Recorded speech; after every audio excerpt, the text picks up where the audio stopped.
नमस्कार, आप सभी का स्वागत है ललित अपराध लाइव न्यूज चैनल में। मैं राधा देवी ले चलती कुछ खास खबरों की ओर।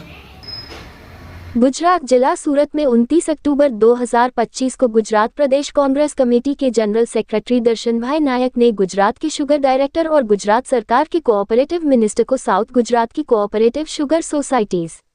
के मैनेजिंग बोर्ड के चुनाव किसान सदस्यों के हित में समय पर कराने के बारे में एक रिप्रेजेंटेशन दिया। इस रिप्रेजेंटेशन के अनुसार गुजरात के शुगर डायरेक्टर ने 12 दिसंबर 2025 को सूरत, वलसाड, भरूच, नवसारी और तापी के डिस्ट्रिक्ट रजिस्ट्रार कोऑपरेटिव सोसाइटीज को एक लेटर लिखा, जिसमें उन्हें ऊपर दिए गए रिप्रेजेंटेशन को ध्यान में रखते हुए नियमों के अनुसार एक्शन लेने और एप्लीकेंट को की गई कार्रवाई के बारे में बताने का निर्देश दिया गया।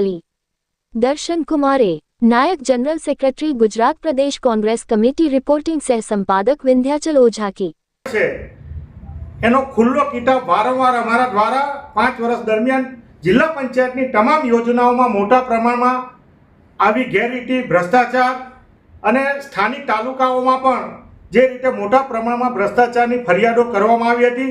એ આજે સત્યતાથી સાબિત થાય એવું સ્પષ્ટ દેખાઈ આવે છે। જિલ્લા પંચાયત ભવન બનાવવા માટે ભૂતકાળમાં અમારા દ્વારા પણ ચોક ખાતે એક ઠરાવ કરવામાં આવ્યો હતો અને નવું વેસુ ખાતે ભવન બને અને સુરત જિલ્લાના લોકોને સારી ભવન મળે અને લોકોની સારી સેવા થાય અનુસંધાનમાં વેસુ ખાતે જિલ્લા પંચાયતના ભવન બનાવવા માટે રાજ્ય સરકારે 29.57 કરોડ રૂપિયાનું ટેન્ડર બહાર પાડ્યું હતું અને પોતાના માનીતાના કોન્ટ્રાક્ટરને લાભ મળે એટલા માટે 29.40 કરોડનું ટેન્ડર પાસ કરવામાં આવ્યું હતું। જે સમય મર્યાદા એમાં નક્કી કરવામાં આવી હતી એમાં સ્ટીલના ભાવ, બાંધકામનો ભાવ કે જીએસટીનો ભાવ સહિત સમય મર્યાદામાં કામ કરવાને બદલે આ કોન્ટ્રાક્ટરે જાણી જોઈને ભારતીય જનતા પાર્ટીના શાસકો સાથે મેળાપીપણામાં એક સુઆયોજિત ભ્રષ્ટાચાર કર્યો છે એ પ્રકારની કામગીરી કરી હતી અને 2 વર્ષ દરમિયાન આ ભવનનું ઉદ્ઘાટન પણ હાલના મુખ્યમંત્રી પાસે કરાવી દેવામાં આવ્યું હતું અને પછી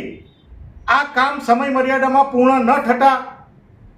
નવું કામ કરીને અને એમાં મોટા પ્રમાણમાં ખર્ચ કરીને વિકાસ કમિશનર કે રાજ્ય સરકારની મંજૂરી વિના વધારાનું 18.4 કરોડ રૂપિયાનું કામ કરી દેતા ફરીવાર ભારતીય જનતા પાર્ટીના લોકોએ મુખ્યમંત્રીને ફરિયાદ કરતા આ ભ્રષ્ટાચાર ઉઘાડો પડ્યો એવું મારું માનવું છે અને આ અનુસંધાનમાં મુખ્યમંત્રી જ્યારે જાતે ઉદ્ઘાટન કરવા આવ્યા હોય અને લોકોના નાણાંનો ખોટો ખર્ચ થયો હોય અને સ્વભંડોળ જેની યોજનાઓ છેલ્લા 2 વર્ષમાં જિલ્લામાં તમામ લોકોને, મહિલા, બાળ વિકાસ, ખેડૂતો કે એને લાભ મળવાને બદલે આવા ભ્રષ્ટાચારમાં જો વપરાય હોય તો આ ભારતીય જનતા પાર્ટીના લોકોએ સુરત જિલ્લા લોકોની સાથે ડ્રો કર્યો એવું મારું માનવું છે। એટલે તાત્કાલિક અસરથી મુખ્યમંત્રીશ્રીએ ઘેરી